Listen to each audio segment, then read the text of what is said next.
Vamos dar continuidade ao nosso seminário comemorativo das novas instalações da Escola de Magistrados da Justiça Federal da Terceira Região, EMAG, que tem como tema geral liberdade de expressão, liberdade de imprensa e Estado de Direito. O tema de hoje é liberdade de imprensa, aspectos jurídicos, civis e penais, o uso do sistema judicial para cercear a liberdade do jornalista. Eu quero fazer a apresentação da mesa, inicialmente informando que a doutora Thais Gasparian, que estava como painelista hoje, por razões particulares, ela não poderá participar, ela nos avisou, pediu desculpas pelo imprevisto, mas sentimos a ausência dela, evidentemente, mas vamos prosseguir no nosso evento. E eu quero apresentar aqui, inicialmente, ao meu lado, a jornalista Patrícia Campos Melo, e ela é repórter especial e colunista do jornal Folha de São Paulo e comentarista da TV Cultura. Cobre relações internacionais, direitos humanos e economia global. É membro da diretoria da ABRAGE, Associação Brasileira de Jornalismo Investigativo, formada em jornalismo pela Universidade de São Paulo, tem mestrado em Business and Economic Reporting pela Universidade de Nova York. Foi correspondente do jornal Estado de São Paulo em Washington de 2006 a 2010. É autora dos livros A Máquina do Ódio, Notas de uma Repórter sobre Fake News e Violência Digital, Lua de Mel em Kobani e Índia, da Miséria à Potência. Recebeu vários prêmios, dentre eles o prêmio Maria Morse Cabot, 2020, a mais antiga premiação a jornalistas concedida pela Universidade de Colômbia, e o Prêmio Internacional de Jornalismo do Rei de Espanha, em 2018. É uma honra tê-la aqui, uma alegria muito grande, e seja muito bem-vindo aqui na nossa escola. Temos aqui à minha direita ainda o Dr. Walter Cláudio Scottenburg, é professor de Direito Constitucional e procurador regional da República aqui em São Paulo, é livre-docente em Direitos Humanos pela Universidade de São Paulo, Faculdade de Direito de Ribeirão Preto, doutor em Direito do Estado e mestre em Direito Público pela Universidade Federal do Paraná, pós-graduado em Direito Constitucional pela Universidade de Paris II, professor do Centro Universitário de Bauru, Instituição Toledo de Ensino, e convidado de diversas instituições de ensino. Foi procurador do Estado do Paraná e autor de livros na área de Direito Constitucional, e também tem diversos artigos publicados. Seja muito bem-vindo, Dr. Walter Scottenburg.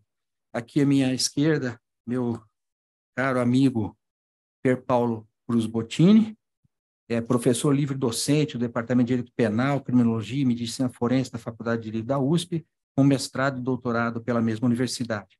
Esteve à frente da Secretaria da Reforma Judiciária do Ministério da Justiça e do Departamento de Modernização Judiciária do mesmo órgão. Foi membro efetivo do Conselho Nacional de Política Criminal e Penitenciária e da Comissão de Juristas, instituída na Câmara dos Deputados para a revisão da Lei de Drogas. É presidente da Comissão Especial de Defesa da Liberdade de Expressão da Ordem dos Advogados do Brasil. É autor de livros, artigos, publicações e revistas na área de Direito Penal. Muito bem-vindo, Pierre. E à minha esquerda, meu querido amigo, Nelson Alves, presidente da Associação dos Juízes Federais do Brasil, a JUF, entidade que eu também tive a honra de presidir, de 2012 a 2014. O Nelson veio de Brasília especialmente para este evento e eu quero aqui fazer o reconhecimento público disso, porque eu sei o que é a tarefa de um presidente da JUF, as dificuldades que tem para organizar a sua agenda, e ele reservou este tempo, este momento para a nossa escola de magistrados, para o nosso tribunal, para este evento específico. Nelson, muitíssimo obrigado pela sua presença aqui. Ele participará como debatedor, trará a sua experiência também da relação existente, que a JUF faz muitas vezes a ponte entre o jornalismo, entre a imprensa e o judiciário. Muito obrigado, Nelson. Aqui, a ideia é trazermos agora, aprofundar um pouco os aspectos que foram trabalhados ontem, foram tratados ontem, sobre a liberdade de imprensa, agora sobre um aspecto mais jurídico. Embora a Patrícia não seja jurista, ela está preocupada, mas a experiência profissional dela, a vivência dela, quanto a esses aspectos especificamente, até o uso do aparato judicial para o cerceamento do direito da liberdade de imprensa, da atividade do jornalista, ela tem muito a nos dizer, muito a nos ensinar. Então, eu vou iniciar pela Patrícia. Não há um tempo pré-determinado, apenas devo avisar que hoje, diferentemente de ontem, talvez nós tenhamos que ser um pouquinho mais restritos em relação ao tempo total do evento, mas não há um tempo específico determinado. A ideia é fazermos uma rodada de colocações, e depois o debate, a troca de informações. Então, Patrícia, com a palavra, muitíssimo obrigado novamente. Bom, agradeço muito pelo convite, desembargador, todos vocês, é uma honra estar aqui, Pierre. Já peço desculpas aqui, eu achei que a doutora Thais ia estar aqui para me corrigir se eu falasse alguma imprecisão jurídica ou sobre os meus casos. Espero que esteja tudo bem com ela e vocês me perdoem aí se eu disser alguma besteira. É só fazer um fact-check. Bom, eu sou uma jornalista que eu nunca fui jornalista de política, eu sempre cobri internacional, refugiados, eu viajava muito, fazia reportagens de guerra na Síria, na Líbia, então não tinha muita experiência com cobertura de política, só política internacional. E até 2018 eu nunca tinha sido processada na minha vida. Então, quando eu recebi o primeiro processo, que era do então candidato à presidência da República, Jair Bolsonaro, eu quase morri do coração, se vocês podem imaginar. Para mim foi uma coisa assim absolutamente, e imagino que esse deva ser o efeito de processos jurídicos de autoridades contra várias pessoas. Obviamente isso faz parte dos direitos, né, das pessoas recorrerem à justiça, etc. Mas estou falando só da minha experiência pessoal, que foi assim uma coisa avassaladora. Eu não sabia muito como lidar com aquilo. Era um processo pedindo para revelar fontes de uma matéria, que também era uma coisa muito complicada, né, se isso fosse aceito para liberdade de imprensa. E a partir disso, eu continuei fazendo várias coberturas sobre o uso de redes sociais, uso de dados privados, em tentativas aí de manipular o debate público. E aí eu, infelizmente, entrei nesse mundo de que os processos são usados também de forma a tentar intimidar ou silenciar o jornalismo. Nos Estados Unidos, desculpa, na Europa, você tem a gente até falou sobre isso com o Pierre, há um tempo atrás eles aprovaram uma legislação contra o que eles chamam de SLAPP, né, que é Strategic Litigation Against Public Participation. Então, é o uso da justiça para silenciar jornalistas, ativismo, etc. E eu temo que aqui no Brasil a gente, isso não é novo, claro, a gente viva isso, né, essa instrumentalização da justiça para além do direito de acesso à justiça das pessoas que se sentem prejudicadas por reportagens, sempre deixando claro, o jornalista erra, e se errar tem que corrigir, e conforme for, pagar. Mas muitas vezes esse tipo de recurso judicial está sendo usado não em relação a erros. Eu vou dar um exemplo. Um dos processos, vários processos que eu sofri desde 2018, quando eu, felizmente, entrei nessa seara, foi em relação a uma reportagem que eu fiz usando dados da Lei de Acesso à Informação. Era uma planilha oficial com dados exatos retirados da SECOM. E eu fui processada por causa disso. A gente até acha, deve ser uma coisa que não vai prosperar, mas para o jornalista, cada vez que vem um processo, isso significa... É um jeito de, deixar com medo, de fato, você fica com medo. 2, o tempo que toma, né, em diversas coisas, e muitas vezes é isso, são processos fúteis, né, você sabe que se você fez uma transcrição literal de um documento oficial obtido pela lei, normalmente você não é processado por causa disso. E eu digo tudo isso do ponto de vista privilegiado de uma jornalista que é CLT, eu sou contratada de uma empresa que me oferece assistência jurídica. Se eu não tivesse assistência jurídica, eu não sei o que eu ia fazer. Porque imagine todos os jornalistas que ou são freelancers, ou hoje em dia cada vez mais as empresas terceirizam os funcionários ou não oferecem assistência jurídica. Quantas pessoas deixam de investigar e publicar investigações com medo de ser processado? Se você for ser processado, como é que você vai pagar advogado? Não vai, é a menor chance. Sim. Não conheço muita gente jornalista que fica rico sendo jornalista, né? Se ficar rico, sei lá, só se ficar famoso na TV, mas no normal, né, não consegue nem pagar o aluguel, imagina do advogado. Então, inclusive, a Thaís, que criou esse Instituto Torna Voz, que é uma coisa super importante de oferecer assistência jurídica, porque o efeito sobre jornalismo investigativo desse uso, né, seja daquele uso clássico, como foi feito pela Elvira Lobato, da Igreja Universal, processar ela em mais de 100 processos no país. Ela perdeu um ano inteiro só para fazer isso, lidar com esses processos.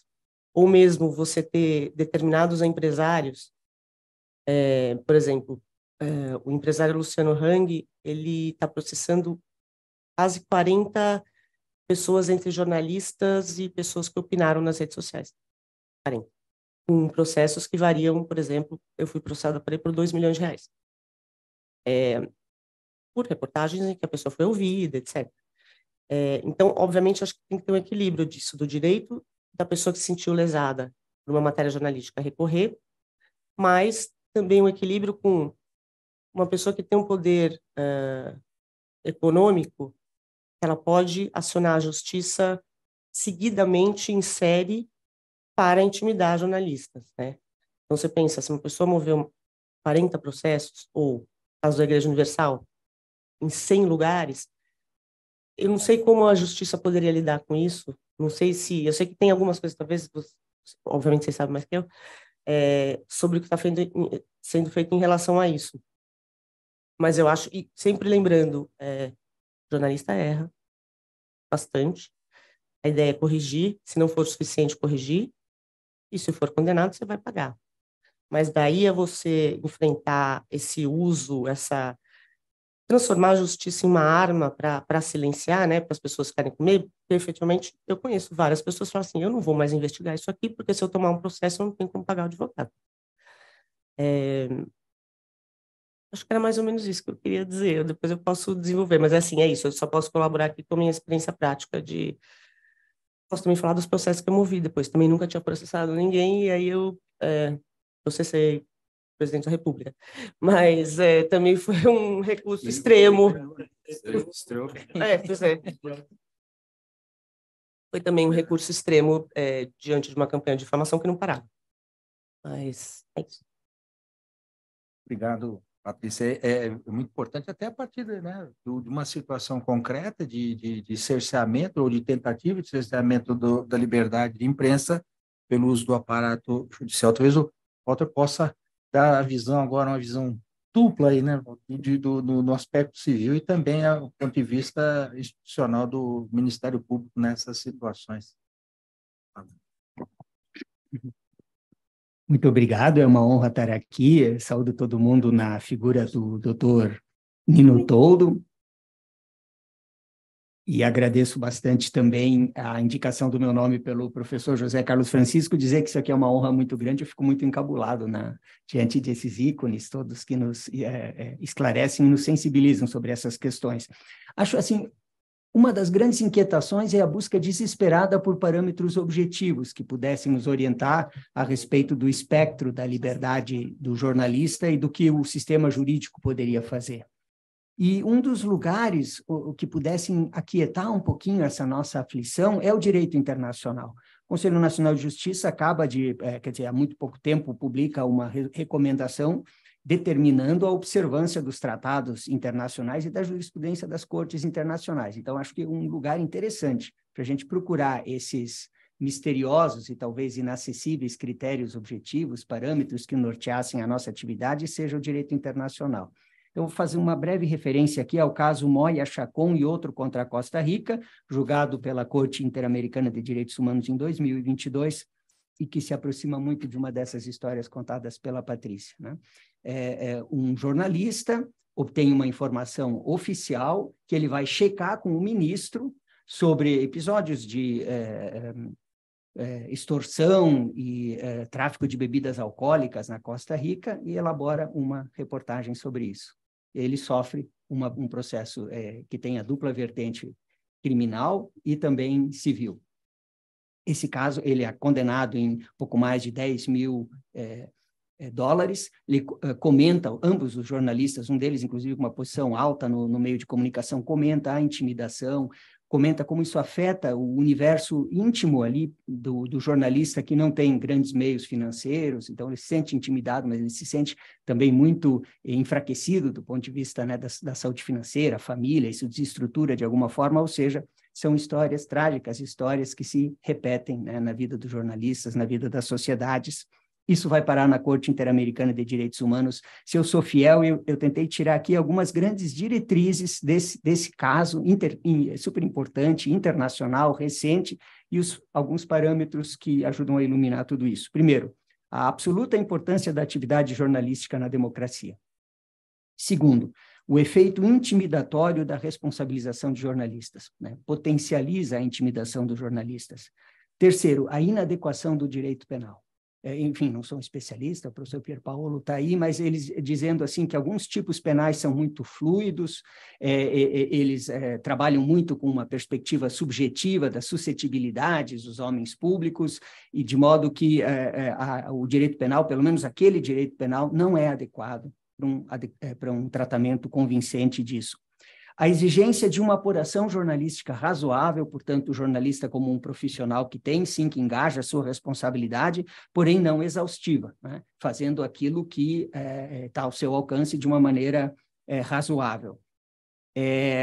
Preferência, como consequência jurídica, do direito de retificação, do direito de resposta. Então, tirando, né, do espectro das armas com as quais o direito deve combater eventuais abusos, tirando o espectro repressor do direito penal, mas também essa ideia sempre monetarizada de altas indenizações. Achei muito interessante isso da Corte, com sensibilidade, falar da preferência por uma espécie de direito de resposta, por uma perspectiva de retificação. E uma indenização, quando rolar, que seja uma indenização proporcional e módica.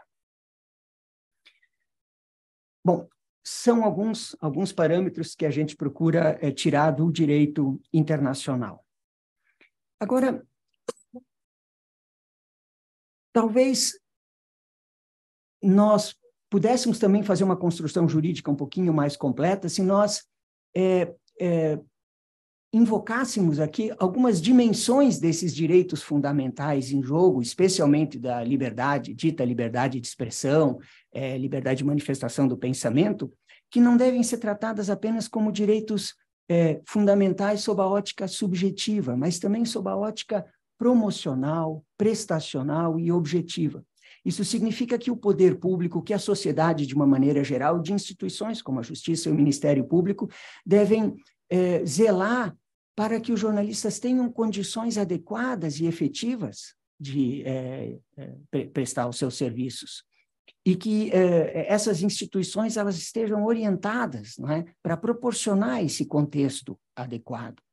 Que, por exemplo, deve prever um quadro legislativo conforme, um quadro legislativo contemporâneo.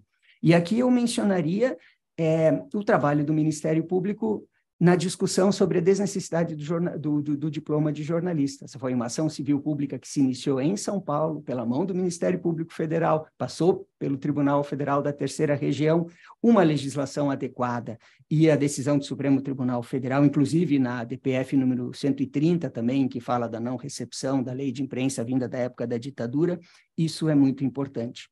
O desempenho de instituições públicas que estejam a par da situação, que tenham a sua sensibilidade aguçada, como foros como esses aqui, né, que visam instruir melhor os profissionais do direito. Nós temos algumas decisões recentes do Tribunal Federal da Terceira Região que destacam a liberdade de expressão, mas não esquecem da responsabilidade dos profissionais jornalistas também, e um olhinho em como se estrutura a iniciativa privada também, né? A maneira como as empresas dos meios de comunicação tratam o seu grupo de servidores, funcionários terceirizados em si, que são jornalistas, não pode ser exatamente a mesma da iniciativa privada em geral, como um patrão trata o seu empregado, né?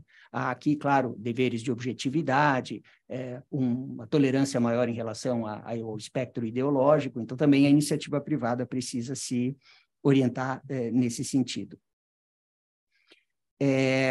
Eu acho que uma das grandes discussões, já que eu mencionei aqui a desnecessidade do diploma de jornalista, uma das grandes discussões jurídicas é como identificar a qualificação do jornalista, o que é um jornalista hoje, se ele não precisa, e acertadamente não precisa de diploma, mas se também o meio informático permite que qualquer pessoa produza conteúdo e divulgue esse conteúdo, então nós em direito, acho que nós ainda estamos tateando e precisamos reconfigurar o que é o jornalista, né? Qualquer um não pode ser jornalista, mas também não podemos fazer exigências muito severas. Eu acho que o papel do Ministério Público também tem sido, nesse lado objetivo, estrutural, de análise das concessões das empresas de meios de comunicação, que é um problema seríssimo. Então, a discussão, né, sobre essas concessões indevidas, eventualmente, sobre a reprodução dessas concessões.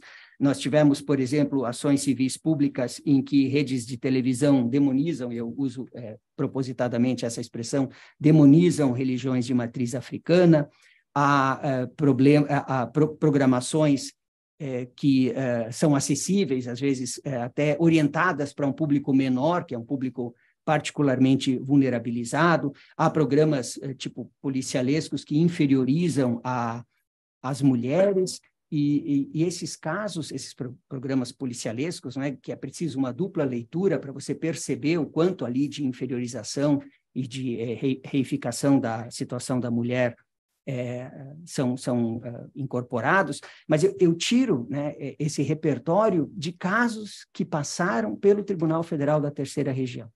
E, por fim, nessa apressada colocação aqui, eu veria duas vertentes assim, a serem exploradas. A primeira é uma discussão mais sóbria sobre a possibilidade da utilização de medidas judiciais liminares. E dirão assim, poxa vida, né? Mas esse evento é orientado, vocacionado para a gente discutir o papel dos jornalistas, a proteção dos jornalistas, o desempenho dos direitos fundamentais dos jornalistas diante de um uso e abuso do direito, do arsenal repressor do direito, e eu venho aqui falar de medidas judiciais liminares. Elas fazem parte das possibilidades jurídicas, elas estão previstas na Constituição, na inafastabilidade da jurisdição, elas precisam ser lidas com absoluta excepcionalidade, com uma fundamentação muito rígida, submetidas ao escrutínio, mas elas não podem ser descartadas. Por mais antipático que isso possa parecer, o direito também conta com a possibilidade de medidas judiciais liminares. Por exemplo, com relação aos direitos de menores, tem uma decisão do TRF da Lavra do desembargador Eric Gramstrup sobre um programa da Bandeirantes, né, que trabalha, assim, flerta com pornografia, com alguma coisa assim bastante agressiva e inclusive divulga o rosto de uma menor que teria sido adotada por uma figura conhecida. Então, aqui é uma afirmação, né, da possibilidade da utilização dos mecanismos jurídicos em face dos direitos dos menores, a questão da privacidade, da autodeterminação informativa, inclusive a posição dos jornalistas em relação ao direito ao esquecimento, que é um assunto que, a juízo de alguns teóricos, como o professor Ingo Sarlet e outros, não está devidamente resolvido aí no Supremo Tribunal Federal. É uma decisão muito interessante, porque ela procura formar um precedente, um tema, mas ao final ela diz, mas tudo depende de cada caso. Então, quer dizer, qual é a validade, né, de um precedente, se ele é seguido em si, se ele é seguido da possibilidade de ponderação.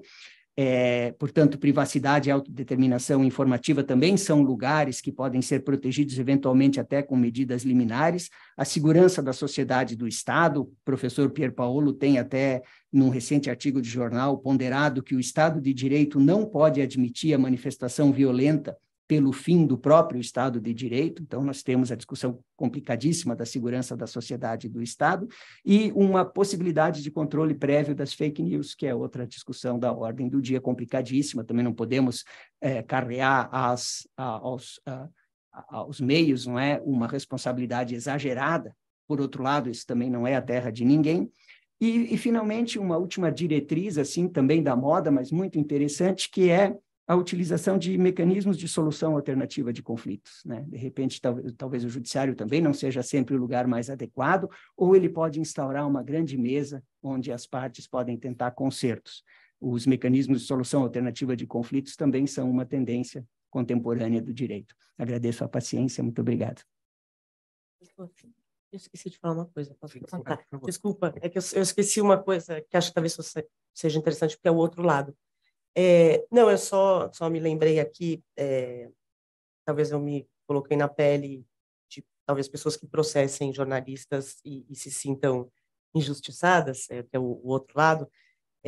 Um dos processos que eu movi foi contra um jornalista / blogueiro que usou as redes sociais dele todas para dizer coisas tipo que eu era uma prostituta, que eu oferecia sexo, e pedir para as pessoas mandarem memes pornográficos, nudes, etc., e sempre marcando o meu nome. E eu o processei, né, por danos morais. Ele ganhou em primeira instância e o juiz argumentou que era liberdade de imprensa.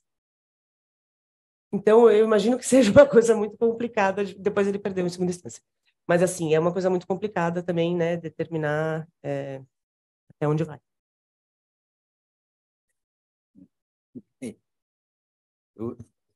Obrigado, Patrícia, pelo acréscimo. Eu vou acrescentar também uma situação concreta também que a JUF viveu, enquanto se falava de quando eu era presidente, houve um grande jornal que no seu editorial mencionava um fato e relacionava tudo isso, e usou, no seu editorial, usou 7 ou 8 vezes a palavra, a JUF. Só que o fato não era da JUF. Então, eu falei isso até pelo soluções alternativas de conflito. Mas a JUF,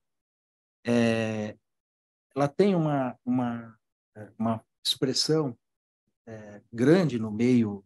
Então, na época, eu entrei em contato com o advogado do jornal e reconheceram o equívoco, e ali nós resolvemos, houve uma composição para que aquilo não fosse, porque o editorial significava, aí me corrija se eu não disser alguma besteira, né? O editorial é a palavra do jornal, é a opinião do jornal, é a posição oficial do jornal. Então, um equívoco grave dentro do editorial, eles quiseram fazer uma coisa, mas foi com a JUF. Por que eu estou dizendo isso? Porque, neste caso, era a JUF. Mas há situações que também eu ponho para ponderação, uma situação inversa, que é a seguinte: muitas vezes o jornal ou a imprensa, seja qual for o órgão, tem uma força que o indivíduo não tem.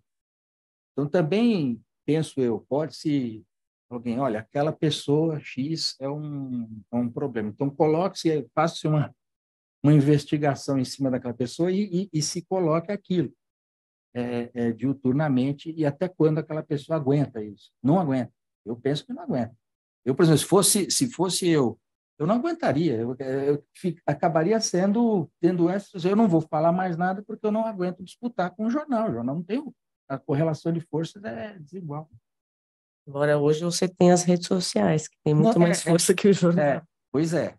Aí a gente entra. E aí entra o outro lado da discussão, que é exatamente quais são os limites, que é ser jornalista a partir do momento em que não se tem a regulamentação da profissão de jornalista, não há necessidade do diploma. O que é ser jornalista? Esse blogueiro / jornalista, ele é jornalista efetivamente para agir desta forma? É assim que deve agir um jornalista? Não tem aí é uma uma pergunta que pus ontem para debate do jornalista aqui presente, é se teria sido essa decisão uma decisão adequada, não. Porque a razão de ser do afastamento disso foi não ter nenhuma hipótese de cerceamento de defesa. Mas qual é o limite? Toda profissão regulamentar tem um limite ético. Existe um código de ética. Qual é o código de ética de um blogueiro? Qual é o código de ética de um tio do Zap? Esse é o ponto que a gente está. Mas eu não quero. Se não me entusiasmo, começa a falar. Então, Pierre, você com a palavra e eu fico quietinho. Boa. Bom dia a todas e a todos. Eu queria agradecer o Nino todo pelo convite de discutir numa mesa de amigas e amigos. Eu acho que com muita vontade para discutir esse tema aqui e diante de juízes e servidores da justiça. Queria agradecer o Nino, queria cumprimentar o Walter, queria cumprimentar a minha amiga Patrícia Campos Melo, que foi vítima, efetivamente, de uma violência institucionalizada. Eu acompanhei isso de muito perto. Meu presidente da JUF, Nelson. Eu ia fazer uma introdução aqui, mas eu já vou pular para o ponto concreto, que é a gente tem uma discussão, muitas vezes acadêmica, muitas vezes política, sobre os limites abstratos da liberdade de expressão. Olhamos para os Estados Unidos, olhamos para a Europa, que tem definições muito diferentes, mas, no fundo, eu penso na figura do juiz ou da juíza na ponta. Chega uma situação dessa e nós não oferecemos, nós, por exemplo, academia, sociedade e mesmo o legislador, poucos critérios concretos para que o magistrado ou a magistrada decidam efetivamente quais são os limites da liberdade de expressão. Porque a gente pode vir aqui falar sobre a Constituição, como ela protege a ampla liberdade de expressão, a gente pode falar sobre os limites, etc., mas, no fundo, conceitualmente, parece ser muito fácil decidir o que é liberdade de expressão e quais são os limites. Eu tenho certeza aqui que qualquer juiz que já se deparou com um caso concreto sabe a angústia que é a falta efetiva de limites claros a respeito disso. Eu estou falando aqui como advogado que já atuei em vários casos e eu imagino aqui como é complicado. Então, eu acho que todo esse debate precisaria se pautar. Eu já disse ao Nino que ia sugerir isso, para que se criasse talvez um grupo de trabalho para recolher a casuística daquilo que vocês vivenciam no dia a dia, a Justiça Federal e Estadual, para que, eventualmente, nós pudéssemos fazer uma análise dos casos concretos, trabalhar em cima desses casos concretos, porque senão a gente fica, muitas vezes, e eu falo como acadêmico, e isso é um pecado da academia no Brasil, a gente fica discutindo ali dentro das bibliotecas o caso americano, o caso europeu, mas, no fundo, quando a gente se depara com uma situação dessa, de um blogueiro, o que é jornalista ou o que não é jornalista, a gente carece um pouco de situações. Então, eu queria só começar com essa provocação e com essa sugestão de que talvez fosse o caso de fazer um estudo casuístico mesmo, ver quais são os casos problemáticos sobre os quais a gente pudesse identificar uns critérios. Eu acredito, e veja, em especial no momento atual, em que um setor da sociedade defende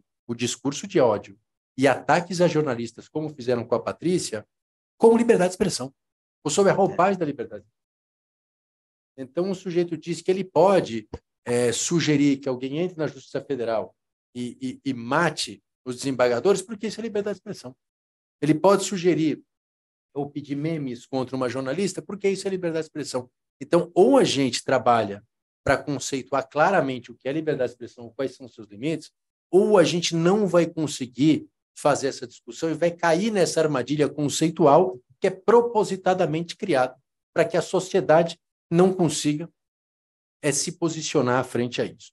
Eu acho que, apesar do nosso sistema, e vou ser bastante rápido aqui, mas apesar do nosso sistema não fazer uma opção clara, conceitual, sobre quais são os limites de liberdade de expressão que a gente atura como sociedade, os Estados Unidos eles fizeram essa opção, a Europa fez, o Brasil acabou que não fez, mas eu ainda acho que a nossa legislação aponta alguns critérios, não claros, mas que pelo menos dão um ponto de partida. Eu acho que basicamente o que ela diz é plena liberdade de expressão, e quando eu falo de liberdade de expressão, eu não falo só de liberdade de imprensa, eu falo de liberdade acadêmica, eu falo de liberdade de manifestação de pensamento. No entanto, eu tenho um limite. O limite é a honra, o limite é a agressividade, a incitação ao ódio, e um terceiro limite é a questão das fake news, no sentido da divulgação de inverdades sabidas de forma dolosa com a intenção de prejudicar. Porque daí a gente sai daquela discussão também de quem é o dono da verdade, quem vai dizer o que é verdade. Não, eu não estou discutindo nesses casos, eu estou dizendo do sujeito que sabe que está contando uma verdade e o faz com intenção dolosa de prejudicar. Então, para mim, são 3 critérios. É honra, é a questão do discurso de ódio e a questão das inverdades dolosas. O que me parece, quais são as dificuldades aqui? Primeiro, no campo da honra. Eu acho que todo mundo que trabalhou no direito penal e lidou com calúnia, injúria e difamação sabe da dificuldade de entender o que vem a ser. Por quê? Porque, em primeiro lugar, a gente tem uma honra, um conceito de honra na nossa jurisprudência é algo que muitas vezes é relativizado de acordo com o portador da honra. E eu acho que até está certo. Eu acho que eu, enquanto particular, tenho um espectro de honra diferente daquele que se expõe publicamente. Agora, de qualquer maneira, a gente precisa construir isso melhor. Eu acho que eu, enquanto particular, tenho uma esfera de intimidade e privacidade que tem que ser mais respeitada do que aquele que exerce uma função pública. Ok, mas até onde que isso pode acontecer? Quando a gente fala em honra, a gente tem que discutir os limites da imunidade parlamentar. Pode um senador, pode um deputado federal, dentro da sua imunidade parlamentar, agredir uma jornalista? Pode agredir um jornalista? Quais são os limites dessa imunidade que começam a ser discutidos pelo Supremo? Eu acho que o campo da honra talvez seja o campo conceitualmente mais difícil da gente trabalhar, porque efetivamente a gente tem essa dificuldade, mas de qualquer forma ele é importante. O segundo é o campo do discurso de ódio, e aqui, apesar das discussões, eu entendo que o critério aqui é muito claro. O critério é o da violência ou da grave ameaça. Ou seja, o sujeito, através da sua liberdade de expressão, pode expressar qualquer ideia, qualquer pensamento, por mais absurdo ou estúpido que seja, desde que ele não proponha um ato de discriminação, um ato de agressão ou um ato de ameaça. Então, o sujeito que quer propor o fechamento do Supremo Tribunal Federal, ele pode. O que ele não pode é fazer que nem fez o Daniel Silveira ou Roberto Jefferson, sugerir que as pessoas entrem no Supremo, abro aspas, peguem os ministros pelo pé e joguem os ministros no lago. Isso extrapola a liberdade de expressão, porque isso é incitar a violência, isso é incitar a criminalidade. O sujeito pode defender a ditadura? Pode. É estúpido, é sem noção, é. O que ele não pode é defender a mudança forçada de regime através da violência. Ele pode defender a monarquia, que a depender do tipo de monarquia, não deixa de ser uma ditadura. Ele pode defender. O que ele não pode é a instituição forçada e violenta. Eu tive uma discussão recentemente nos jornais, e o professor Walter até mencionou, quando uma professora disse que o Bolsonaro poderia defender o fuzilamento da petralhada. Eu acho que não pode. Se eu defender um fuzilamento de alguém, eu estou defendendo uma agressão. Eu estou induzindo as pessoas a praticar um crime. Então, isso não pode. Ele quer criticar a petralhada, ele quer defender o fechamento do PT. Ok, mas defender o fuzilamento, ele não pode. Então, aqui, para mim, é muito claro. E, por fim, a defesa a questão das fake news. Eu vou encerrar com isso aqui, que é um ponto importante. A gente hoje vivencia o espraiamento doloso de algumas inverdades com várias finalidades de prejudicar vários sistemas. Isso é novo no Brasil? Não. A nossa legislação penal trata disso? Trata. Vários tipos penais, e quem está aqui na Justiça Federal sabe que, no fundo, eles punem a fake news. Então, o crime que viola a manipulação de mercado de capitais, ele está punindo a fake news. O sujeito que proíbe, na lei de crimes financeiros, a divulgação de prospectos falsos sobre instituição financeira, está proibindo fake news.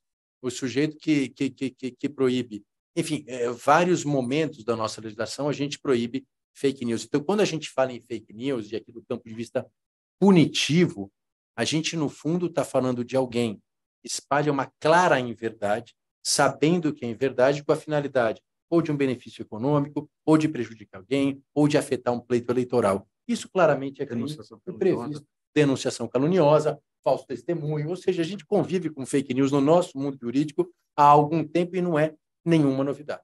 É claro que quando a gente vai para o campo das meias-verdades, a gente vai discutir quem que vai definir o que é verdade ou não, se é uma plataforma, se é o governo, mas são legítimos. Mas, no fundo, no campo penal, a gente tem isso muito claro. Quando há uma mentira clara e dolosamente espraiada, a gente tem vários tipos penais para isso. Então, eu só queria encerrar e dizer que, no fundo, o que eu estou trazendo essas questões é para que a gente tenha a oportunidade de usar esse debate para começar.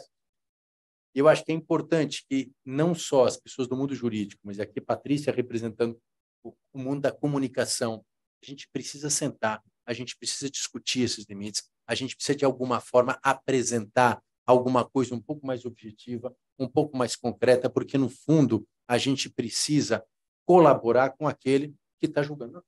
É claro que não é decidir por ele, mas, de alguma forma, oferecer algum critério com base em tudo aquilo que já se discutiu para facilitar a vida daquele que exerce a jurisdição. Fora desses limites, fora da honra, da agressividade e do espraiar dolosamente em verdades, eu acho que é plena a liberdade de expressão. Não existe qualquer limite à liberdade de expressão. Eu quero só encerrar com um trecho de um voto do Pedro Chaves, já no milênio passado, no Supremo Tribunal Federal, onde eles discutiam a punição ou não, Patrícia, de um jornalista que tinha falado mal do Supremo Tribunal Federal. E o que ele diz, e eu acho que essa frase do Pedro Chaves é muito interessante, porque ele faz um ataque à imprensa, mas não defende a liberdade. Ele diz: nós temos sofrido, senhor presidente, os desmandos da imprensa brasileira. Imprensa nem sempre orientada para o bem do país. Isso diz ele. Imprensa que não respeita nem a dignidade alheia, pois nela militam indivíduos que se arrogam a título de jornalista e que não passam de hienas da reputação dos outros, diz ele. Mas tudo isso é preferível a uma imprensa amordaçada, a uma imprensa presa, a uma imprensa vilipendiada. E, nesse sentido, ele acaba. E aquele jornalista era muito próximo de um blogueiro, porque o que ele fez no caso concreto era muito próximo, mas o que ele diz é: se eu não estiver dentro desses 3 limites, eu acho que efetivamente vai ter. Eu acho que é isso que tem que nortear toda a nossa discussão, é isso que tem que nortear a construção do nosso direito. Basicamente era isso. Muito obrigado. Obrigado, Pierre, nessas suas observações. Já passo para o Nelson fazer algum comentário. Nelson, algum acréscimo? Bom dia a todos e todas. Quero cumprimentar aqui formalmente nosso presidente, o nosso diretor da Escola da Magistratura TRF3, Madonino Toldo, ex-presidente da JUF, a quem agradeço muito o convite de estar aqui hoje representando a JUF sobre um tema de tamanha importância. Quero cumprimentar também a jornalista Patrícia Campos Melo, Dr. Walter Rotenburg, Procurador Regional da República, e o Dr. Pier Paulo Cruz Bottini, amigo, não só meu, mas da JUF, também dos juízes federais.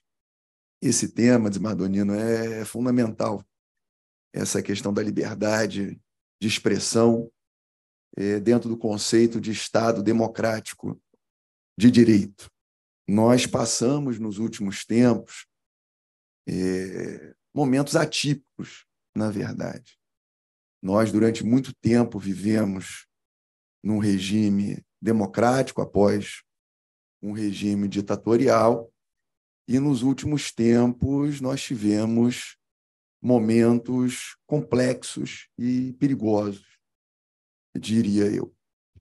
Como o Zimadonino mencionou, a JUF tem uma relação muito próxima com a imprensa, e isso é de todos conhecido, até pela atividade que a JUF realiza, a representação da magistratura federal, e, por vezes, está, logicamente, dentro dos acontecimentos históricos e é objeto de cobertura da imprensa. Então, nós temos essa relação muito próxima com a imprensa. E eu tenho dito aqui, até puxando novamente para essa questão do tema, né, do objeto do seminário, que é preciso fazer uma diferenciação muito grande e específica, e aqui o professor Pier Paulo já iniciou essa diferenciação entre o que é liberdade de expressão e o que é, e aqui eu boto entre aspas, liberdade de agressão. São coisas muito diferentes.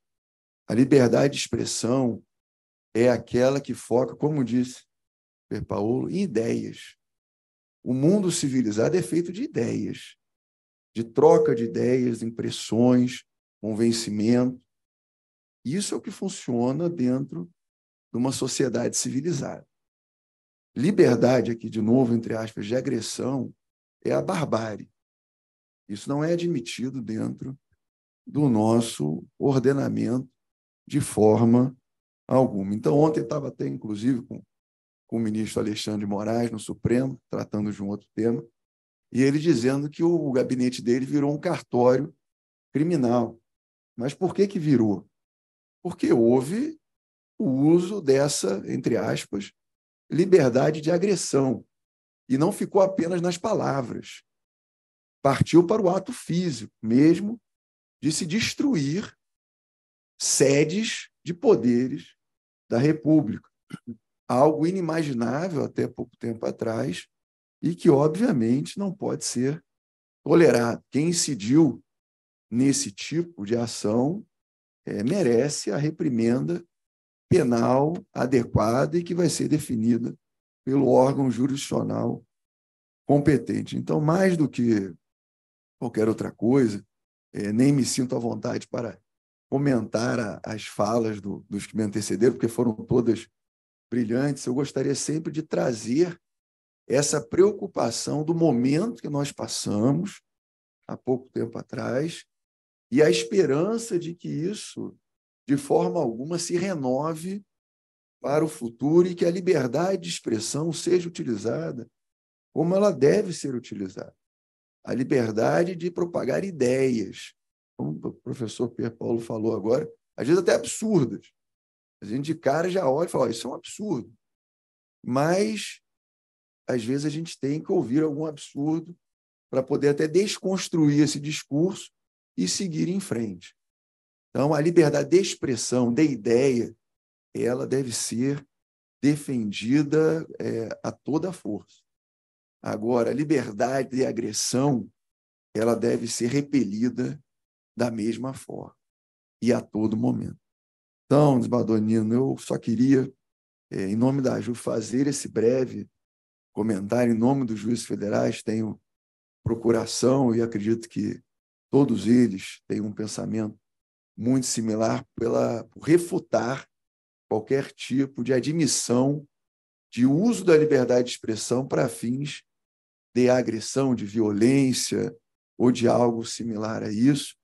E, novamente, agradeço muito, Madonino todo, ex-presidente da nossa associação, um grande exemplo de magistrado e presidente de associação, o convite feito, e digo da honra da AJU estar aqui nesse momento. Obrigado, desembargador. Eu que agradeço, Nelson, eu que agradeço. Eu gostaria de fazer umas observações que eu fui anotando aqui. Eu sempre anoto aqui, depois, para entender o que eu escrevi. Eu tenho aquela coisa assim, na hora que eu escrevo, só eu e Jesus Cristo entendemos. 5 minutos depois, só Jesus Cristo. E olhe lá. E olhe lá. Mas eu acho assim, eu sou evidente que eu sou suspeitíssimo para falar, porque o tema desse seminário me encanta muito, enfim. E para quem está acompanhando desde segunda-feira, está percebendo que há uma ligação entre o que foi feito em um no outro, porque, para os que estão à mesa, na segunda-feira nós tivemos uma conferência com o ministro Aires Brito, que foi o relator do PEC 130, e ele lembrou os princípios fundantes. O valor de tudo, o princípio dos princípios, como ele diz, é a democracia. A partir da democracia nós temos esses, até que chama de irmãos siameses, né? A liberdade de expressão, a liberdade de imprensa. E aí ele tratou dos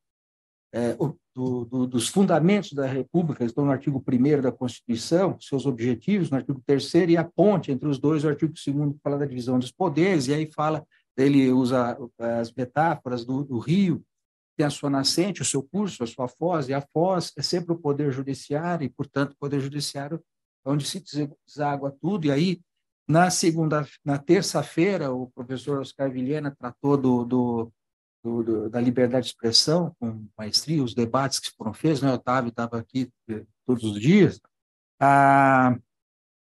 Ontem, a visão da liberdade de imprensa sob a perspectiva do jornalismo, dos jornalistas, e hoje entrando em aspectos mais jurídicos. E uma coisa que foi tocada aqui, e é importante, porque nós estamos, ao tratar desse tema, a gente está lidando com valores, com princípios que são fundamentais, mas há uma dificuldade sempre de qual é o limite do exercício daquela liberdade, até onde vai, como aquele ditado popular que diz, meu direito vai até onde começa o do vizinho.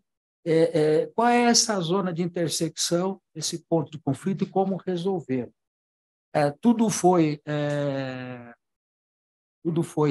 complicado. Eu vejo uma certa complicação a partir das decisões. Eu não estou criticando, às vezes não estou dizendo que as decisões ruins, mas no momento em que a lei não foi recepcionada, a lei de imprensa, não se tem. Quais são os parâmetros? Quais os parâmetros que se deve ter a partir dali? Para exercer a atividade de jornalista não precisa ter estudado para isso, não precisa ter. Isso é bom, não é bom? Isso tirou limite para a atividade jornalística. E, então, numa ação e reação também, o uso dos institutos, se o judiciário muitas vezes é chamado a se manifestar, mas não para a solução de um conflito, mas para ser usado para cerceamento do direito, da liberdade de imprensa, como a gente viu aqui.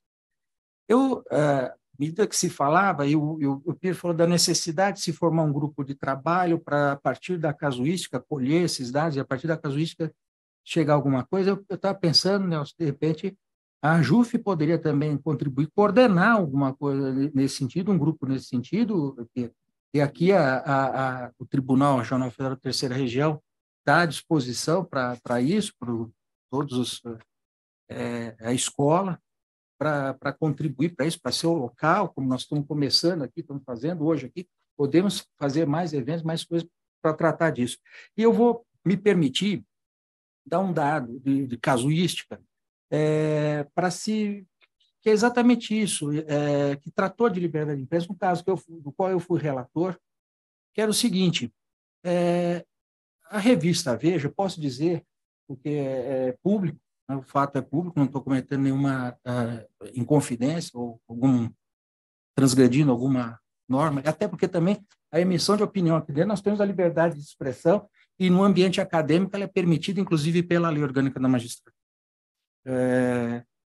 Que o juiz tem muitas dificuldades para ter o seu exercício, muitas amarras. E esse é um ponto de conflito grande também, especialmente no trato com o jornalismo. Mas esse caso que eu relatei era do Adélio, aquele que deu a facada no então candidato à presidência da República, o Bolsonaro. A editora abriu, a revista Veja queria fazer uma entrevista com ele, ele estava no Presídio Federal de Campo Grande, ainda está, e pediu autorização para o juiz corregedor do presídio. E o juiz autorizou. Aí o Ministério Público impetrou um mandado de segurança para impedir a entrevista. Fui distribuído a mim, eu dei a liminar, suspendi a entrevista. E eu fui chamado de censor, porque a editora abriu, entrou com uma reclamação no Supremo Tribunal Federal, com base na declaração, dizendo que estava cerceando a liberdade de imprensa, estava agindo com censura.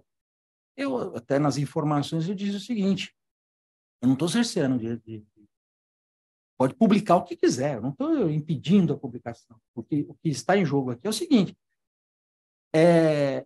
a pretensão de entrevistar uma pessoa que está num regime de extremo rigor, de privação de liberdade, que é o regime do sistema do presidiário federal. E mais, ele foi posto no sistema penitenciário federal a pedido da defesa, com a concordância do Ministério Público. Por quê? Porque se arguiu, à época se alegou, que ele estava correndo risco de morte se ele ficasse no sistema estadual em Minas Gerais. Então, ele foi transferido para um sistema federal e foi posto em Campo Grande.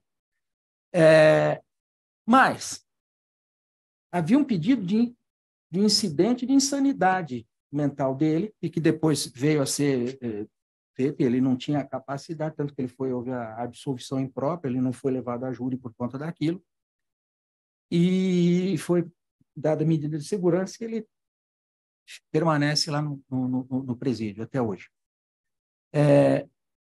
E mais uma coisa, ele ainda não tinha sido ouvido.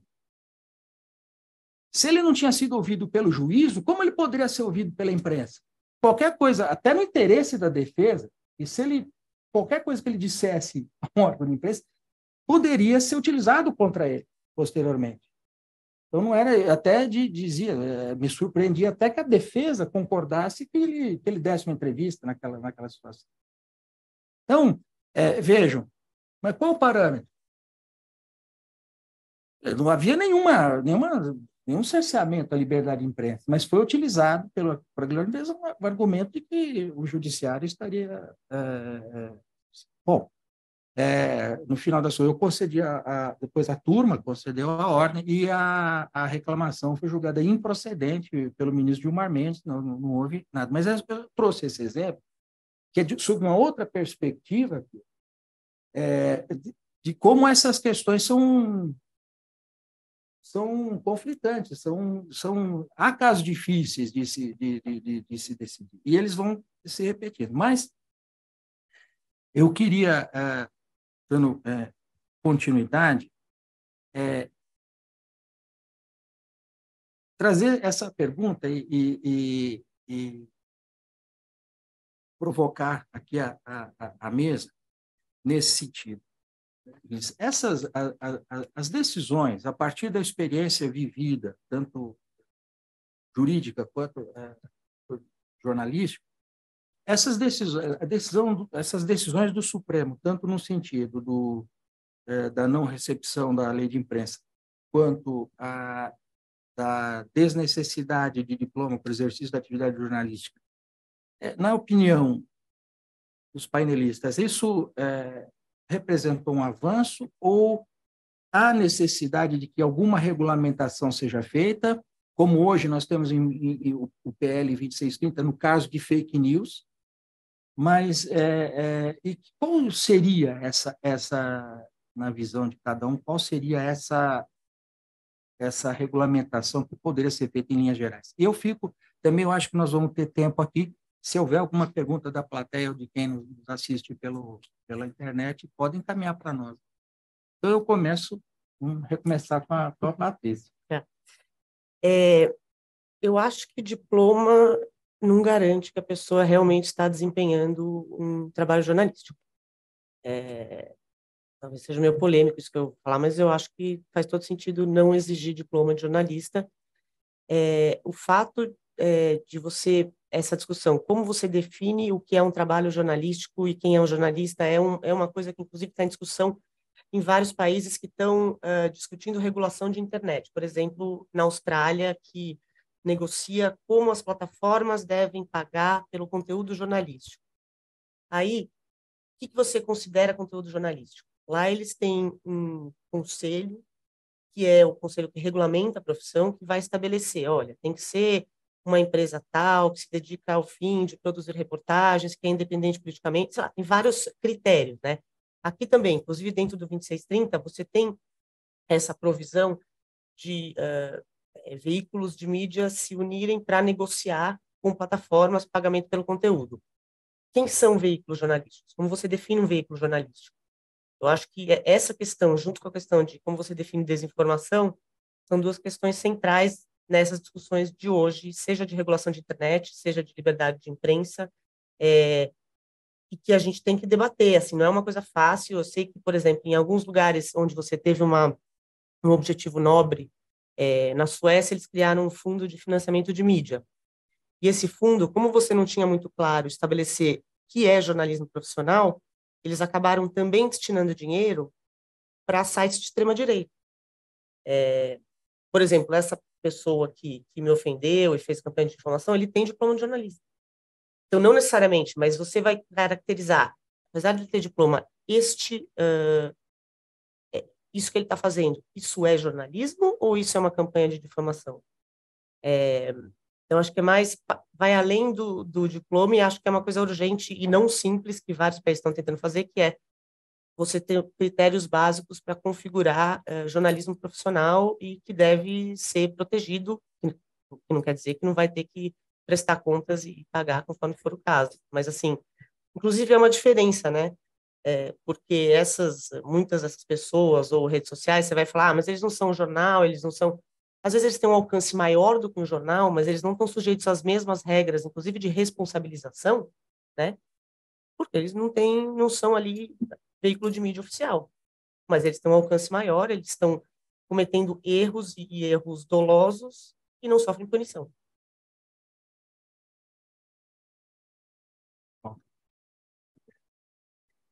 Bom, eu também não teria muito a acrescentar aqui, além de algumas generalidades, mas, assim, acho que o Supremo Tribunal Federal acertou definitivamente na questão do diploma, demorou para falar isso, se alinhou a uma percepção internacional, uma discussão que já estava na praça há mais tempo, que o jornalismo é uma daquelas profissões muito pouco suscetível à regulação, não é como advogado, não é como médico, não pode ter uma regulação que estufe, né? Quer dizer, no limite, se precisar de uma regulamentação, ela tem que ser bem light, que, por outro lado, acho que a regulamentação da internet é alguma coisa inexorável, está rolando no mundo inteiro. Nós transitamos desse primeiro momento, vamos dizer assim, estávamos todos inebriados com essa liberdade em que todo mundo poderia falar sobre qualquer coisa. Isso foi muito importante num registro de aprendizagem, mas não dá para segurar numa democracia essa ausência total de regulação. Por outro lado, algumas tentativas xiitas de atribuir muita responsabilidade vai transformar essas empresas em censores, também não pode ser, portanto tem que ser na justa medida, e acho que essa alternativa de que só o poder, que é hoje consagrada na legislação brasileira, de que só o poder judiciário é um pouco burocrática demais, o judiciário não tem essa competência, nem tem esse fôlego, então também essa solução que pareceu num primeiro momento bastante interessante não se revelou suficiente, num curtíssimo espaço de tempo já se mostrou insuficiente, e eu, assim, acho que aqui a gente podia fazer uns experimentos democráticos bem bacaninhas, instituir órgãos, né, que trabalhem junto com as empresas, com representantes da sociedade, com uma forma bem célere, bem eficaz de trabalhar, e a gente precisava de instâncias democráticas que fizessem ali monitoramentos, que eu tinha a dizer.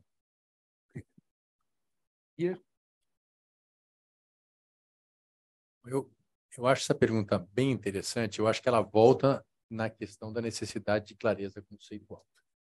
Acho que, primeiro, a definição do que vem a ser um jornalista.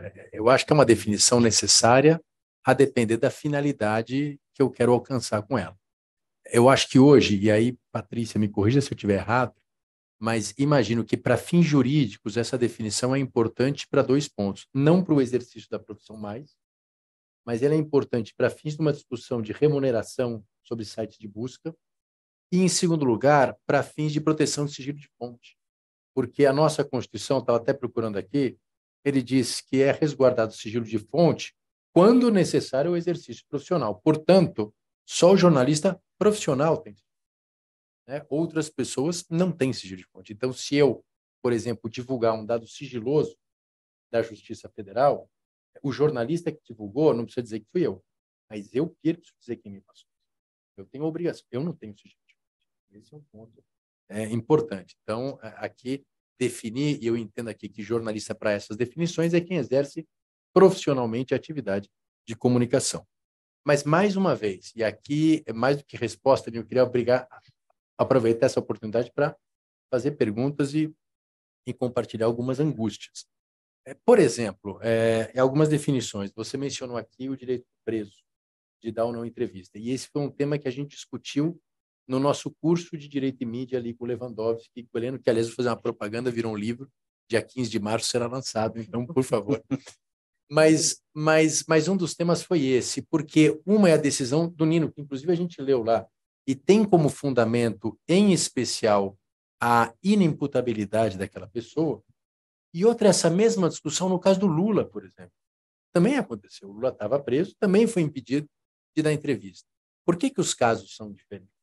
Eu acho que existe uma diferença aqui, não, inclusive chegamos a essa conclusão ali, existe uma diferença brutal, tem várias diferenças aqui, mas, mais uma vez, para o juiz da conta, se ele não souber qual a diferença, ele vai ver as duas situações e não vai entender por que uma reclamação foi conhecida e concedida e outra.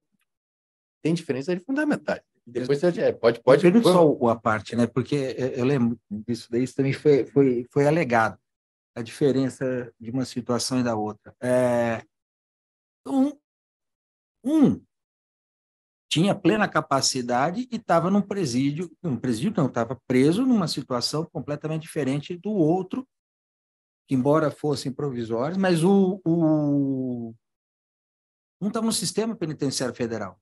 Mas também se foi trazido no caso, mas outro fulano, se não me engano agora foi Marcinho VP, se foi um traficante que estava numa penitenciária no norte do país, em Porto Velho, e que deu a entrevista, foi autorizado a dar. Mas a situação era diferente, ele estava condenado, cumprindo pena. Era completamente a situação do preso provisório. Então, é isso mesmo. Quais são os limites que tem? Então, nessa situação pode, nessa situação não pode, etc. Ali foi também não quero fazer propaganda do que eu decidi, né? Mas era assim, um caso que me fez pensar, porque estava ali, eram vários princípios em discussão ali, falei, mas qual prepondera? Essa que foi há vários interesses, vários princípios. E usar esses casos concretos justamente para formar essa casuística. Então, por exemplo, além dessa questão da prisão, uma questão que a gente já se discutiu, na liberdade acadêmica. Até onde vai uma liberdade acadêmica? Então, eu posso, ao ensinar direito penal, escolher uma das diversas escolas que tem, mas eu posso ensinar, por exemplo, que a Terra é plana. Eu posso, eventualmente, defender o criacionismo. Então, assim, até onde vai a liberdade acadêmica? E no ponto de vista cultural e da liberdade artística também. A gente teve uma discussão ali recente de uma apresentação em que havia um homem nu, que foi todo aquele escândalo. Evidentemente, aquilo para mim está dentro da liberdade artística, sem problema nenhum, mas e se alguém faz uma suástica gigante? Isso está dentro da liberdade artística? Eu vai dizer, não, mas tem uma lei que proíbe a suástica. É verdade. Mas a lei não proíbe alguém de queimar uma cruz. Fazer uma queima de cruz estaria dentro de uma liberdade artística? Entendo que não. Agora, mais uma vez, o juiz da ponta, o advogado da ponta, a gente precisa entrar nessas questões espinhosas e tentar daí extrair os conceitos, como a gente fez na prisão, para que efetivamente a gente consiga navegar nesse mar, porque não é um mar simples. Eu estou usando esses exemplos para dizer a gente não está no mar simples. É evidente que o sujeito não pode defender a Ku Klux Klan. É evidente que ele pode fazer uma manifestação nu. Agora, tem um campo intermediário aqui que é muito difícil da gente compreender, conceituar. E, mais uma vez, se a gente não tiver uma clareza conceitual, a gente vai continuar caindo na armadilha da indefinição, em que se utiliza a liberdade de expressão em nome do discurso do ódio. Então, eu só queria insistir que é fundamental que a gente faça essa análise casuística para que a gente tenha... A gente nunca vai chegar, evidentemente, em nada absoluto, porque a gente não está falando de matemática, mas critérios mais claros, conceitos mais claros e mais precisos ajudam o trabalho de todos nós, quando aqui de advogados, de membros do Ministério Público e de membros do Judiciário. Obrigado. Nelson? Não, eu realmente, diante das falas, eu vejo novamente como é difícil, pela experiência da própria vida do magistrado, para decidir conflitos dessa espécie e me solidarizo com a vida do jornalista também, que, na verdade, é o primeiro que vai fazer esse juízo de valor sobre o que será publicado ou não e com a espada na cabeça, sabendo que se houver algum tipo de falha, ele não só pode acabar prejudicando uma pessoa, talvez até de forma eterna, como pode sofrer, por consequência, restrições a direitos seus, inclusive patrimoniais, por uma eventual indenização. Então, na verdade, essa questão da liberdade de imprensa e a função do jornalista e o papel do judiciário, também Ministério Público e advocacia. O advogado, na verdade, é o primeiro juiz da causa, né? Aquele que olha pela primeira vez os fatos e define. E aqui o MP também faz essa função quando atua como autor de ações. Não é fácil a missão dos profissionais do direito e de imprensa com temas tão sensíveis que passam por suas mãos, e por isso que essa responsabilidade é fundamental no trato dessas matérias. Então, novamente, eu olho e revejo a nossa responsabilidade nesses assuntos e o total cuidado que nós temos que ter quando apreciamos esse tipo de matéria. Muito difícil. Obrigado, Nelson. Eu vejo, às vezes eu penso assim, eu vejo um parentesco, vamos dizer assim, para usar uma metáfora, entre a liberdade de imprensa e a independência do juiz. O Pierre, você o Pierre quer fazer uma pergunta para a Patrícia. Vamos ouvir. Se há alguma pergunta? Já temos algumas. Nós temos um pouquinho de tempo, ainda dá. Mas então, Pierre, com a palavra. Eu queria aproveitar a presença da Patrícia, porque eu acho que é uma questão que a nós, do mundo jurídico, uma dúvida que eu tenho em relação ao cotidiano do jornalismo. Então, você mesmo mencionou, primeira vez que eu fui processado, eu quase morri do coração. Qual é o impacto que um processo, porque a gente sabe que muitas vezes o processar um jornalista, ainda sabendo que não se vai ganhar, é uma estratégia de início. Então, e de que forma que esse tipo de estratégia impacta os jornalistas? Você já acabou respondendo por você, mas, de repente, como que é no mundo, no dia a dia, essa situação? Ou seja, a gente está falando Patrícia Campos Melo, que é uma jornalista da Folha, tem uma assessoria jurídica da Thaís Gasparian, ou seja, por outro lado, você tem ali blogueiros, você tem jornalistas na periferia, pessoas no interior do país que, talvez mais do que morrer do coração, tenham outras preocupações, mas então, como é que é? Eu queria um pouco aproveitar a tua experiência para saber qual é o impacto desse tipo de situação. Você ter a notícia de que alguém entrou com uma ação contra você ou que alguém abriu um inquérito contra você. Como isso é visto pelas pessoas do mundo da comunicação? Achei que você ia me fazer uma pergunta complicada, eu ia falar, Thaís não está aqui, não me complica. Bom, vou falar do ponto de vista pessoal e do ponto de vista de jornalistas que não têm o privilégio de ter assessoria jurídica. Quando, por exemplo, eu fiquei sabendo de um dos processos, esse de 2 milhões, não conseguia dormir. Porque você fala assim, se eu perder esse negócio, eu nunca vi 2 milhões na minha vida. Eu não tenho a menor ideia. Assim, eu falava, mas a pessoa pode pegar minha conta, assim, pode ver tudo que eu fiz, todos os... E, ao mesmo tempo, eu sei que isso é absolutamente... a gente não tem menor controle, depende do juiz que for pegar isso. Ele vai ver de um jeito X ou Y, né? E o medo é esse, a gente sabe que dependendo do juiz, sei que, na verdade, isso aqui é justamente, né, para discutir isso, né, alguns parâmetros. Agora, isso porque é isso, eu tenho um advogado, então eu pensei assim, bom, se eu tiver que pagar metade, a Folha tiver que pagar metade, de onde eu vou tirar esse dinheiro, qual é a vaquinha que eu vou fazer? Imagine, eu sou um repórter numa cidade interior da Amazônia, e eu estou fazendo uma série de investigações sobre um vereador da cidade. Eu trabalho numa rádio pequena, eu sou terceirizado, eu não tenho assistência jurídica, e lembrando que hoje até veículos grandes estão terceirizando os funcionários e não arcam com assistência jurídica. Então, ele começa a investigar, vamos dizer, um escândalo de corrupção. Aí ele publica as primeiras matérias, ele tem ali as gravações, né, guardou as apurações dele, aí ele toma um processo do vereador. Aí ele fala, bom, eu não tenho advogado. Eu falei, não, mas tá tudo certo aqui, eu vou continuar. Aí ele continua apurando, ele toma um segundo processo. Ele para. Ele para. Óbvio que ele para. Você vai fazer o quê? Você vai falar, não, mas eu confio que esse juiz aqui de primeira instância vai ver que, olha aqui, eu tenho documentação, nananã. Não, ele não tem advogado. Ele não tem dinheiro para pagar advogado. Né? Ele deve ganhar, sei lá, 3 salários mínimos. Então, assim, nesse sentido, o impacto é o silenciamento, ponto. Mesmo assim, Elvira Lobato, que era uma das maiores jornalistas do Brasil, fez um trabalho de investigação sobre Igreja Universal, ela deixou de ser jornalista. Ela passou 1 ano da vida dela em tribunais. É muito eficiente o silenciamento. De novo, sempre gosto de falar, jornalista erra, tá? Ninguém é santo, ninguém é perfeito, então tem que pagar pelos erros. Mas uma coisa é você usar de uma forma legítima para se defender. Por exemplo, me vem à mente a escola base, né? Acabou com a vida dos caras. Outra coisa é você transformar em arma o judiciário para silenciamento. E é uma coisa muito eficiente.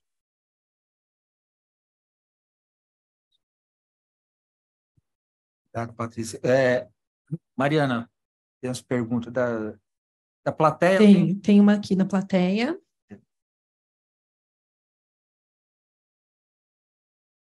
Eu vou pedir desculpas até para uma singeleza da coisa, mas vocês fazem a gente pensar e as ideias aparecem um pouco. É um tema tormentoso e assim, acho que perpassa um pouco o que cada um falou.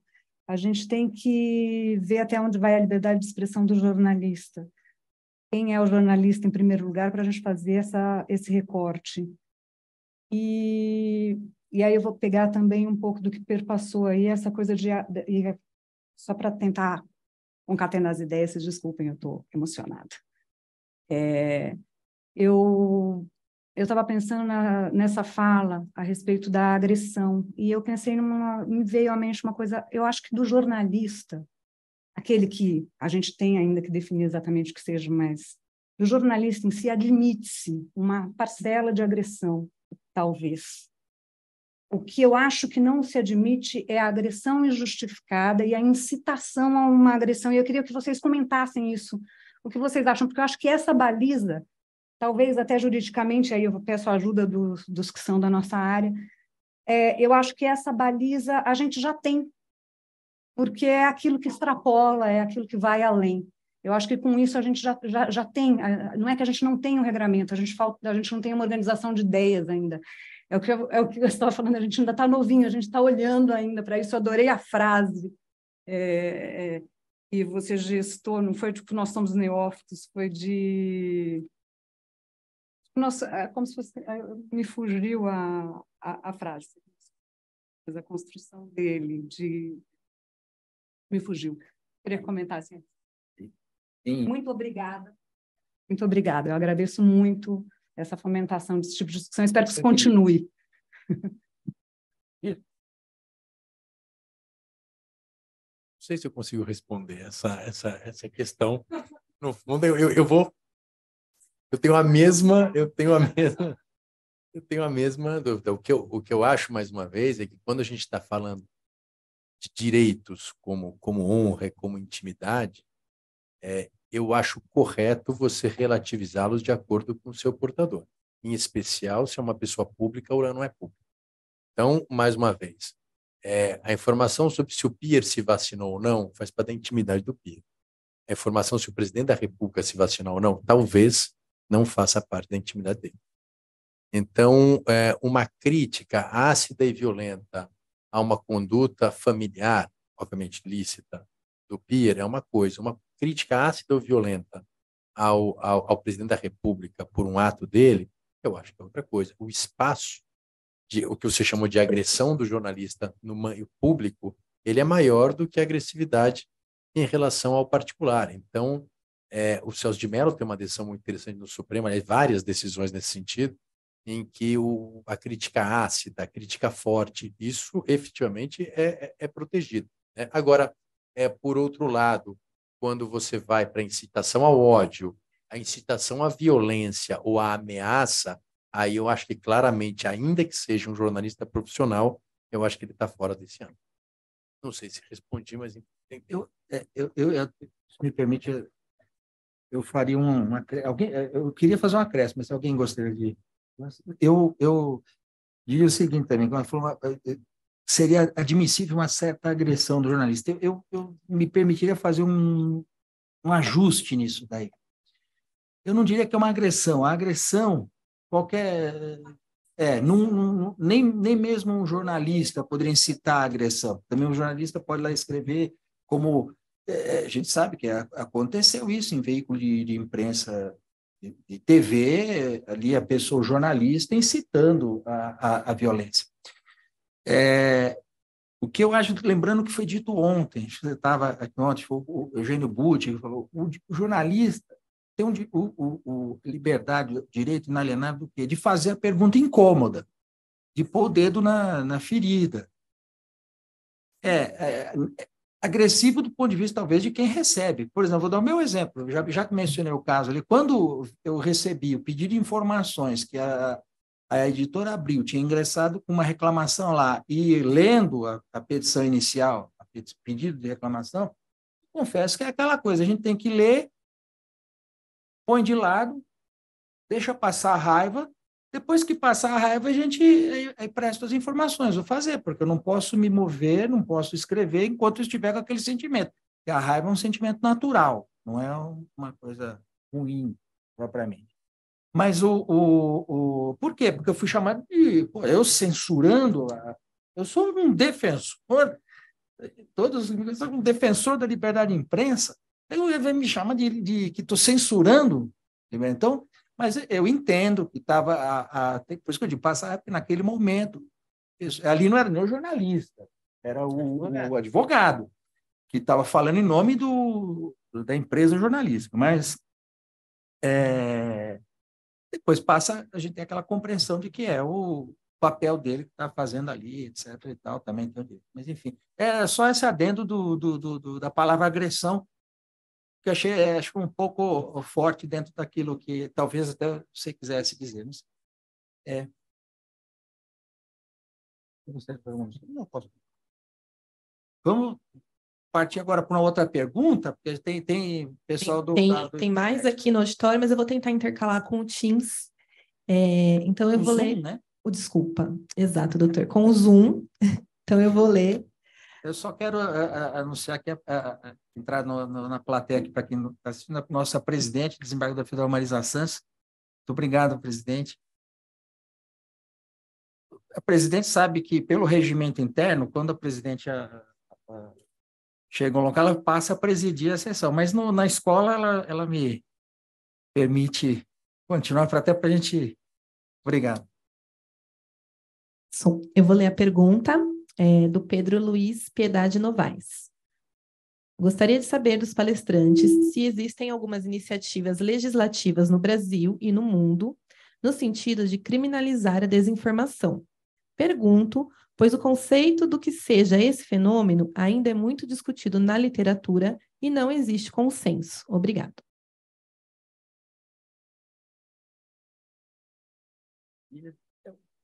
Patrícia, se quiser eu falo. Tem algumas iniciativas muito ruins.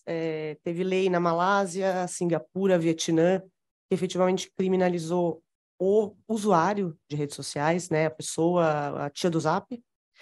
Agora, tem outras iniciativas muito importantes, por exemplo, o Ato de Serviços Digitais na Europa, na União Europeia, que acabou de entrar em vigor e foca muito na responsabilização também do intermediário, ou seja, das redes sociais. Obviamente, nenhum deles se propõe a definir desinformação. Desinformação não tem como você definir, né?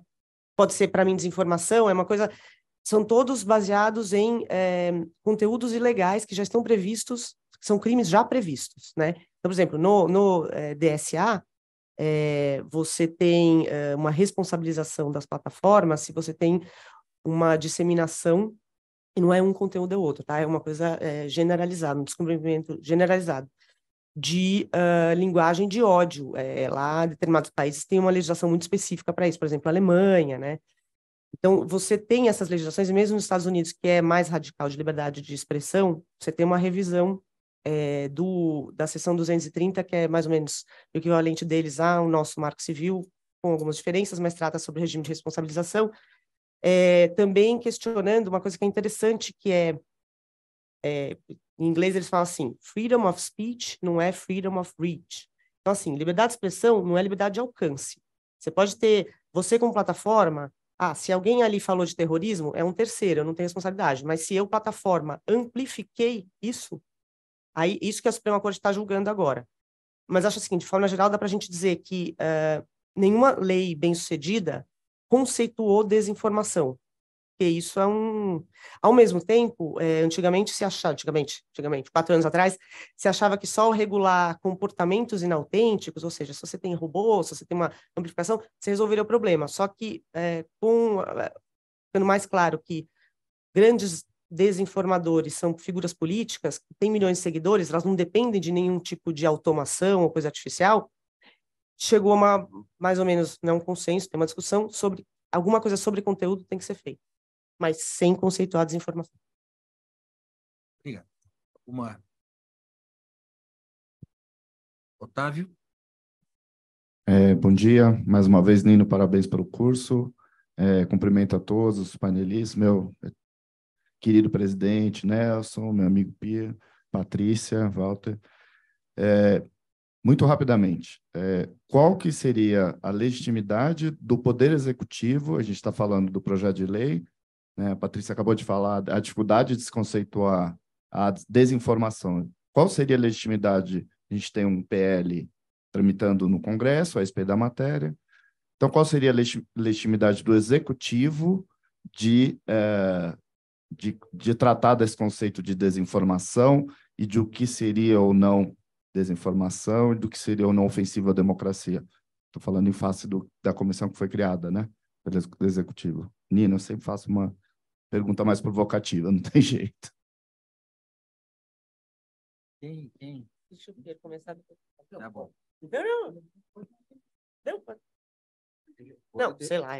Gente, eu não sou advogada, tá? Então, eu acho que a ideia de você ter uma iniciativa só do Executivo, que era uma medida provisória, meio que houve um recuo, porque, de fato, há essa percepção de que é um assunto muito delicado. Então, pelo que eu entendo, agora existe uma tentativa de incluir esse desejo do governo federal de ter uma responsabilização maior das plataformas por conteúdo que viola especificamente a lei do Estado Democrático de Direito. Então, seria uma coisa mais circunscrita a violações dessa lei. Ele não entra em desinformação. Só que, assim, tem muita coisa rolando, né? Você tem a SECOM falando uma coisa, a AGU falando outra coisa, mas acho, assim, de mais concreto, no momento, uma discussão de como incluir isso dentro do PL 2630 das fake news. Se isso é legítimo ou não é legítimo, eu não sou advogada, jurista, vocês que me iluminem. Não tenho muito mais a acrescentar. Primeiro, só cumprimentar o presidente Marisa, embaixador Mairã. Na verdade, quando a gente fala na vedação de informações relacionadas às instituições democráticas, a gente tem que lembrar que todos os tipos penais relacionados a isso do Código Penal trazem, mais uma vez, a violência ou grave ameaça.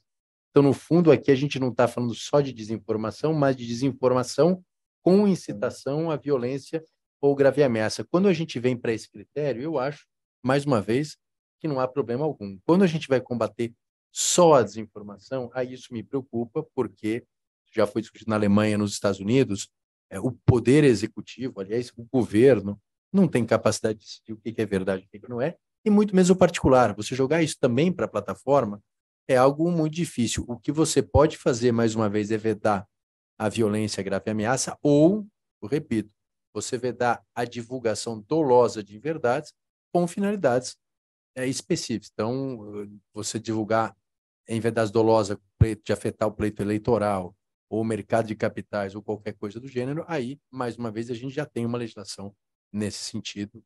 Eu acho que a gente caminhou bem com isso. Eu acho que até mais uma perguntinha. Tem mais uma, então, do Zoom. A pergunta é do Alexandre Alberto Berno.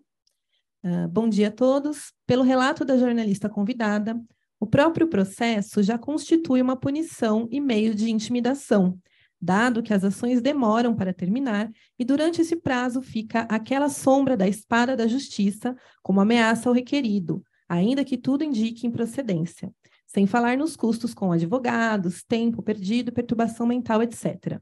Não seria o caso de se estabelecer uma legislação a respeito da imprensa e sua liberdade com a instituição de parâmetros de imunidade e retratação de erros, como formas extrajudiciais de se evitar conflitos e estabelecer parâmetros mínimos para o direito de ação, evitando que este próprio direito seja usado indevidamente? Não se trata aqui de afastar o direito de ação ou a fé no Poder Judiciário, mas de garantir um padrão mínimo e condições de trabalho para o jornalista em ambiente de guerra ideológica e político-partidária, sem que seja processado, pois o processo já é um meio de coerção. Obrigada.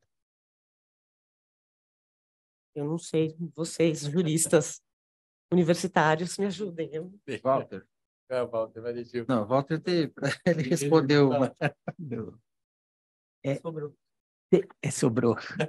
Tem uma, vamos dizer assim, uma sacanagem legítima no subtítulo "O uso do sistema judicial para cercear a liberdade jornalista". E eu entendi, não é? Que esse é um repto. Porque, assim, a gente não pode figurar o direito apenas por esse lado repressor que permite eventuais abusos. O direito também é o território da afirmação das liberdades, da garantia das liberdades. Agora, assim, como representante do Ministério Público, eu percebo um pouco isso, né? A gente manipula com muita facilidade os processos e a gente muitas vezes não tem a dimensão da repercussão desses processos na vida das pessoas, como foi falado aqui. É muito fácil, a gente coloca aquilo na máquina de moer carne, é tudo muito automático. Então, assim, eu acho que essa preocupação é muito consistente, da gente eventualmente construir uma regulamentação que permita que as pessoas também não se sintam assim tão fragilizadas, mas tem um outro lado também, que é o seguinte: numa democracia consolidada, com pessoas bem informadas, com acesso, inclusive, aos serviços de defensoria pública e assistência judiciária, a gente não deve mais imaginar que ser chamado à responsabilidade num ambiente judicial ou judicialiforme, sofrer um processo, seja o fim da picada, né? Enfim, a gente também não pode morrer de medo de propor processos, falando aqui sob a ótica sempre tão caolha, né, de um membro do Ministério Público.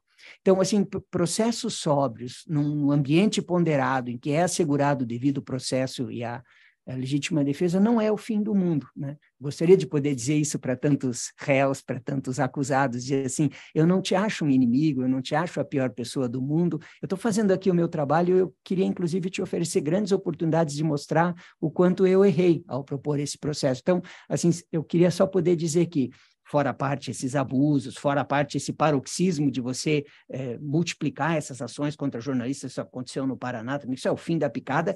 Da Gazeta do Povo, né? Com a Gazeta do Povo, e assim, olha, a gente tem solução para isso há muito tempo já, que faltou um pouquinho também de a gente usar as nossas técnicas para impedir que isso se proliferasse. A menina perdeu um ano, eu não perco um ano com isso, é o fim da picada. Por outro lado, eu só queria dizer também que numa democracia, enfim, estar envolvido num processo, e quantos de nós já não estivemos, desde os mais triviais aos mais complexos, também não deve ser sempre visto como o fim do mundo. Obrigado, Walter.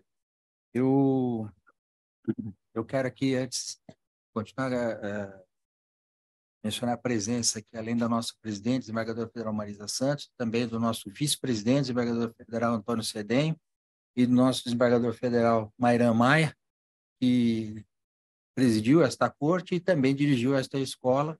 Muito obrigado pela presença, e até explico a razão também de eles estarem aqui, não só para prestigiar o evento, mas nós havíamos... este evento está dentro de uma semana de evento comemorativo, como eu falei no início, da instalação das novas instalações, ou da instalação, retificando, né? Instalação das instalações ficou bonito. Da inauguração das novas instalações da escola, aqui no tribunal. Estava previsto o descerramento de uma placa comemorativa simbólica para amanhã, e amanhã nós teríamos a presença aqui do ministro Mauro Campbell, o Superior Tribunal de Justiça, que é o diretor da Escola Nacional de Formação e Aperfeiçoamento de Magistrados, a ENFAM. No entanto, o ministro me enviou uma mensagem dizendo que ele, por razões profissionais, ele precisaria ficar retido em Brasília amanhã, precisará ficar retido em Brasília amanhã, então não poderá vir pessoalmente, fará a sua conferência pelo Zoom, por videoconferência, enfim. Então, este é um aviso até que eu tenho que dar a todos os participantes. E, por esta razão, eu, conversando com a nossa presidente, teremos que esse descerramento simbólico aqui deveria ser feito hoje, então. Apesar de que a data vai estar ali de amanhã, mas vai ser feito hoje. Por essa razão é que eu também disse no início que a gente teria que ser um pouco mais restrito, infelizmente, com horário, porque o debate estava muito bom, o tema é apaixonante e muito importante, extremamente importante. Por isso eu tenho, sim, uma imensa satisfação de poder estar nesse momento presente aqui, propiciando aqui na escola esse debate. Eu quero agradecer imensamente a presença a Patrícia Campos Melo por sua presença aqui na escola, por dedicar o seu tempo nesse momento para debater esse tema, repito, muito importante conosco, juízes, servidores e operadores do direito, trazendo a sua vivência nisso, a visão de quem é afetado diretamente pelo uso indevido do aparato judicial para cercear o direito do jornalista, a liberdade de imprensa. Liberdade essa que é fundamental, é um dos pilares ali que sustentam a nossa democracia. Eu falei há pouco, que eu vejo o parentesco entre a liberdade de imprensa e a independência judicial, porque um jornalista sem a liberdade, o juiz sem a sua independência para decidir conforme a sua consciência a partir da prova, dos autos, isso é terrível para o princípio dos princípios, como mencionou o ministro Aires Brito, que é a democracia. Nós todos somos partes importantes, temos papéis importantes na sustentação desse grande edifício que é o Estado Democrático de Direito. Então, agradeço muito a Patrícia pela sua presença aqui. As portas da escola estão sempre abertas, sempre bem-vinda aqui na nossa escola para debater outros temas. E quero agradecer ao Walter, que nos conhecemos há bastante tempo. Ele brilhou aqui, embora, Walter, a gente tivesse muito mais a discutir, mas o tempo foi conciso, mas foi rico nas manifestações e nas informações aqui. O Pier Paulo também, sempre colaborador da escola. Ele, muitas vezes, na sua atividade acadêmica, na sua busca de aproximação entre a dogmática e o exercício prático, que é um tema que nós temos conversado bastante, e estamos tratando da elaboração de um curso sobre a dogmática do direito penal, uma revisitação aos fundamentos do direito penal, porque muitas vezes a gente se afasta. O prático do direito, a gente no exercício, nessa retórica de processo que temos para decidir, nos afastamos daqueles conceitos e precisamos revisitar conceitos, às vezes, para poder bem aplicar o direito. E, de outro lado, também, como menciono, às vezes na academia se discute muito e vai buscar o caso nos Estados Unidos, na Corte Constitucional Alemã, e aí vai ficar no exemplo do direito penal, a teoria do domínio do fato, foi muito mal aplicada aqui, porque é bonito citar a doutrina estrangeira, mas não se olha a nossa legislação, não se olha a nossa vida prática. E quando nós temos aqui uma casuística que precisa ser estudada, porque se constroem também muitas coisas boas dentro do poder judiciário brasileiro, e particularmente o federal, aí vamos puxar a sardinha para a nossa brasa, não é, Nelson? E aqui também agradeço a sua disponibilidade de vir de Brasília, de deixar os seus afazeres momentaneamente da JUF, mas ele está ali com o WhatsApp ali, isso aí nos prende aos nossos deveres, não dá nem para falar, vou desligar o WhatsApp, não dá. Mas eu agradeço muito, Nelson, por sua presença aqui, e então eu convido a todos para amanhã, por videoconferência, 17 horas, para a conferência do ministro Mauro Campbell e o encerramento. Amanhã, logo após a